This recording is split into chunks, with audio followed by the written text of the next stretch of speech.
Hello, legendary leaders, and welcome to yet another enlightening episode of Leadership LLB with Fatah Khan, which is Legendary Leadership Bites. I'm your host, Fatah Khan, and today we are going to cover a topic which can help you to bring that balance which most of the leaders struggle to get. What is this balance? This balance is the balance between work and life as a leader. So, how do you get this balance as a leader? Because it's important for you as a leader to understand that if you are just like looking at only work, then you will have challenges with your personal life. But if you are just focusing on your personal life, then you might have performance issues and other challenges at the work life. So, how do you maintain that balance so that you are able to not only like be able to take care of your personal life, but also effective in your professional life, and you are able to get success both in the professional life and in the personal life? So, how do you do that? I'm going to share with you 5 powerful steps that you can implement in your life. Because I still remember as a leader, when I got started, I could not actually think of how do I create that balance. And I just started with the flow. Because if you see most of the leaders in the corporate world, right, they become leaders more because they would have crossed certain experience level, right, or more because somebody feels that they are ready, right? But many a time, especially in the IT world, if you see people coming from the technology background are promoted to people management and leadership, but they are not trained in such a way that they can effectively lead teams. And that's when people, when they try to become great at certain thing, what happens is when they actually like when they enter into the leadership role, they are not able to understand how do they maintain that balance. And that's where when they are actually looking at one of the things, the other things in their life, they think that is gone behind. So how do you ensure that you have the balance, the right balance? It's just like if you are having a food, right, say biryani for that instance, you need to have the right in the ingredients in the right balance. You can't have like if you have more salt or if you have more of any other ingredient added, then the taste would be different, right? So similarly in your professional and personal life, you have to maintain that balance, the right balance, so that you are happy in what you do, you are effective in what you do, you are efficient in what you do, and you are also being able to get success in both areas of life, right, the personal and the professional. So how do you do that? So what are those 5 steps? Step number 1 is define clear boundaries. You need to be able to define those clear boundaries. Think of it just like a well constructed building needs a solid foundation. Similarly, leadership needs the proper foundation. Effective leadership requires clear boundaries between work and personal life.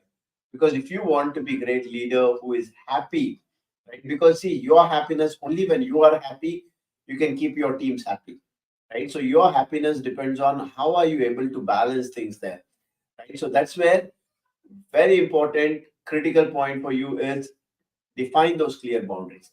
Now establish that clear communication with your team members, with your bosses, and with your stakeholders, like what are going to be your work hours. Because most of the leaders, they don't define the work hours, and because of that, they get irritated, they get frustrated, or sometimes they don't say anything. And then over a period of time, they feel that they are now actually in a different state altogether. They feel that they are completely switched off because they are not able to think of anything. The reason that happens is because there are no clear boundaries defined, right? And because of that, the team members might be reaching out at different times, maybe early mornings, late nights, right? And different times because it is not most of the times their fault. It is most of the times your fault as a leader because you have not defined those clear boundaries. You have not provided the time to your team members or to the stakeholders. What is that working hours that they can reach to you, and then the preferred communication channel, right? Specifically, for example, say like morning 8 a.m. till morning 5 or 6 or 7 p.m., you are available over the phone, right? Then you actually mention your communication channel and also your time availability. And of course, if you think, okay, oh, since I'm a leader, I'm handling multiple projects or too many teams and all, then even if you have a timeline for responding to your emails, if you have planned it in your day, then you can also include that. And then you can explicitly mention that over emails, any email communication or any text message can be sent to me, maybe say, for example, till 10 p.m. in the night. And then after that, I'm actually not on any of these devices, right? I have this schedule that I follow, like maybe 10 p.m. to early morning, 5 a.m. That's my sleep time, right? Whatever your sleep time, whatever your family time, define that. Because if you don't define that, then how do the people know? And then you can't later blame people, your team members, that randomly people are calling me, right? They don't understand my personal time, my family time, and now my family life is getting like bad shape. Who is responsible? The first person who is responsible is you. And after that, if people, after you define, if people are doing it, then you can still again go ahead and then reiterate. But the first step is for you to define those clear boundaries, because only when you define clear boundaries, people will be able to understand, and that will help you actually to maintain a healthier work life balance. Number two, step number two is something that most of the leaders miss. What is it? Prioritizing self care. Now, who is responsible for your health? Who is responsible for your life? Who is responsible for you to be happy? It is you, right? You need to take the ownership of that. And then you need to be like taking self care of yourself, right? Because a well nurtured garden will yield the most beautiful flowers. But if a garden is not well nurtured, what will happen? It's same thing, right? If you don't treat your body well, if you don't take proper care of yourself, then think of it. You might be having certain important client meeting after a month, right? That's very critical for your project. But if you have not slept on a regular basis, or if you have not followed the right diet, right, and if you have not focused on yourself in terms of taking care of yourself with your health, with your diet, right, with your exercise, whatever your time, then what would happen is, maybe, right, certain times you are able to still manage, most of the times you are still able to manage the client expectations, right? But there would be certain times where you would actually go ahead and then start feeling the burnout, and maybe at the time, the right time, when the project is to be actually gone ahead and then launched, you might start feeling challenges. Why does that happen, right? Why do you think? And then suddenly some people say, I'm getting problems from all the areas, right? My health challenges, and suddenly my boss is not happy with me, because of which I'm not able to deliver my project, because of which I'm not able to talk to my teams. And who is responsible for that?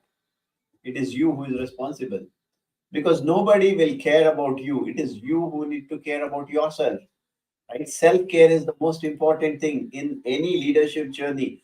Irrespective of whether you're a leader or not, it is important for you to take care of yourself. But if you are a leader, it is more of your responsibility to take care of your health and your self wellness, right? And if you see the most successful leaders in the world, what do they do at the beginning of the year? What is the first thing that they fill in their calendar? They fill their vacation. Now, you might not be doing it because you are just thinking of work, work, work. But if you see the highly successful people, what are they feeling first? Their vacation time. So it is very important for you to plan your vacation, plan everything, so that you can take regular breaks for yourself. You can engage in activities that bring joy to you, relaxation to you, that brings actually like happiness, more happiness, and more in terms of your well-being, like the proper sleep times that will help you, the proper food times that will help you, right? Taking care of yourself and your well-being enhances your capacity to lead more efficiently, right? It helps in your leadership and it also helps in your life. So it's very important for you to take proper self care. Now, number three is delegate efficiently. So it is one of the biggest challenge of most of the leaders is they do not delegate. Now, what happens is when they don't delegate, what do you think is happening? They themselves become the roadblock for the growth of the organization, for the growth of the teams, because everything depends on them. And when you take all the load on yourself, what would happen? Of course, there will be burnout. Of course, after a period of time, you will start feeling stressed. Of course, after a certain period of time, you will feel that, oh, I don't have much time, because you are overburdening yourself with a lot of things. Now, think of it as a leader. You are not like in charge of doing all the tasks. You're not a doer, but you are more responsible for getting the task done. And when you have the team, and if you are not making use of the team, then that's your biggest mistake.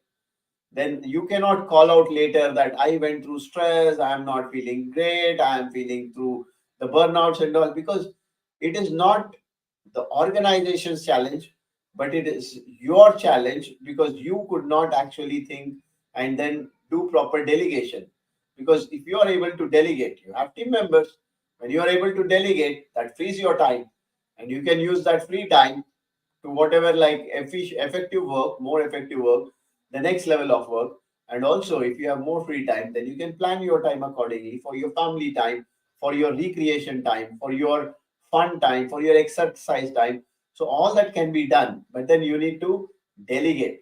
And for delegation, remember this: the one of the biggest thing that stops most of the leaders to delegate is being perfectionist.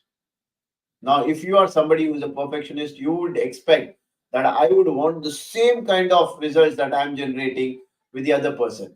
Right? I would want the same kind of like quality when the other person is also doing it.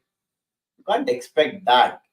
Right? Over a period of time, maybe that can happen. But immediately when you actually go ahead and start delegating, do not expect that. Because when you start expecting somebody who would do the perfect job in the same way that you are doing, and if that's not happening, then you actually not delegating, that's not the right approach. Even if you are able to get the 50% or 60% of the work done effectively, even with a lot of mistakes that are still happening, you still delegate. Because how do the other person learn when you actually don't give them the opportunity to do mistakes? And how would you actually go ahead and then start delegating things when you don't start it?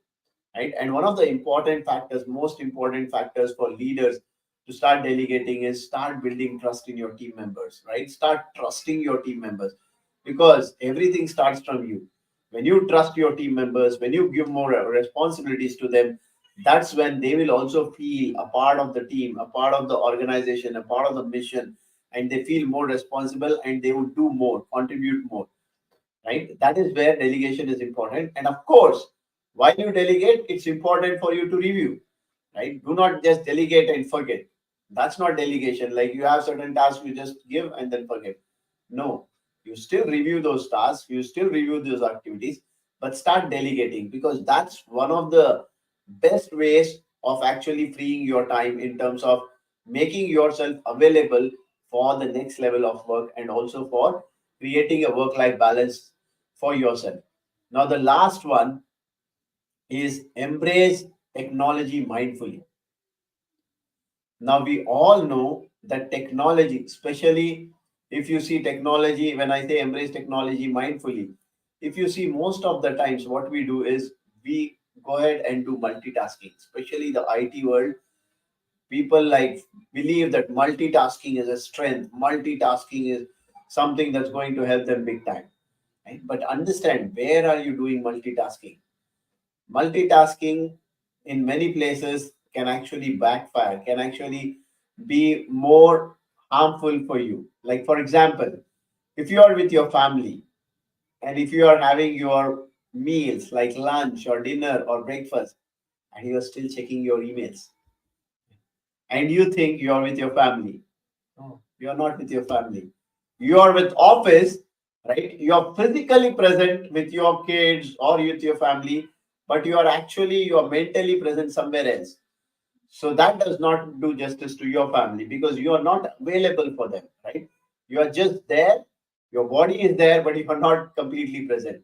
So instead of that, right, think of how do you actually make best use of the technology in terms of devices. Like you have a mobile phone during your food time, during your meal time, keep that away, right? And also think of how do you actually embrace technology mindfully in terms of like what are the latest technologies or the tools that can be leveraged for you to create more time freedom.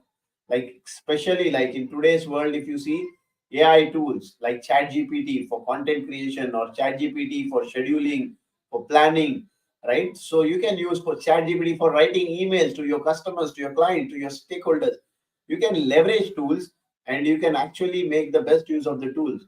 But also you need to start thinking of how much tools where, right? And do not mix tools and do not like get into multitasking where you are still in one of the place but you try to be in both the places and you don't do justice to both the places.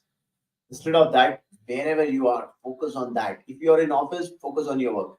If you are at home, of course, if you are working from home and you have dedicated hours for your office, focus on that. But make use of technology in the right direction, in the right area, so that you can make the best use of it. And I just want to share a bonus tip for all those people who make use of mobile phone and laptops, working from home. Right? Once your work is done or whatever dedicated time, see, it's not about the number of hours you will give to your family, right? It's about the quality versus quantity.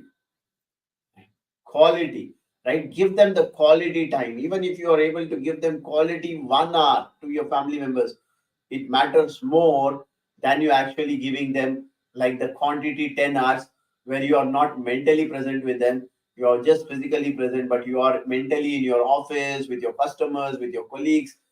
Doesn't make sense, especially like people from the IT world.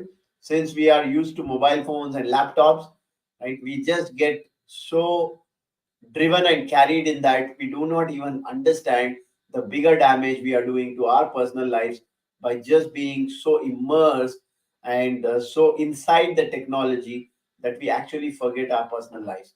So especially for the IT professionals, it's important for you to give break even from the technology or the devices, because that's something that can help you to go ahead and then create the proper thing. So the last point I would just want to connect the quality versus quantity. When it comes to quality versus quantity, it's also about just focusing on the high impact activities. Now, again, it is connected with delegation, but delegation is where you delegate. But what you do is, even when you actually look at activities as a leader, you actually think of quality versus quantity. Just like as I shared in the example of quality time with your family versus quantity time where you are not physically, mentally present there, right? Instead of that, you actually give them quality time. Same with number of tasks or activities you are doing. You might have 101 things with you, but think of what are those top one, two, or three things that I need to do so that my presence can add value to that. And if there is certain things that you feel that you are doing and can be delegated, go ahead and delegate. Because only when you delegate, you are able to get your time free, and then you can actually also help the other team members to grow. With that, I just want to summarize this, that balancing work and life as a leader requires intentional efforts. You need to put that intentional efforts to define clear boundaries, to prioritize self care, to delegate effectively, to use technology mindfully, and to emphasize quality over quantity. By incorporating these practices, leaders, you can create a harmonious blend that fosters not only personal well being but also enhances the effectiveness in your leadership role. While you understand the steps to create work and life balance, let me just share with you, right? Clarity is the key for anything that you want to do. Like, where do you want to succeed? If you want to succeed only in your professional life or personal life or in both, right? With that, thank you so much for you, legendary leaders, for joining me once again on this episode. I hope this was helpful to you. Until our next episode, keep leading with purpose and impact. Stay inspired, stay influential. Thank you.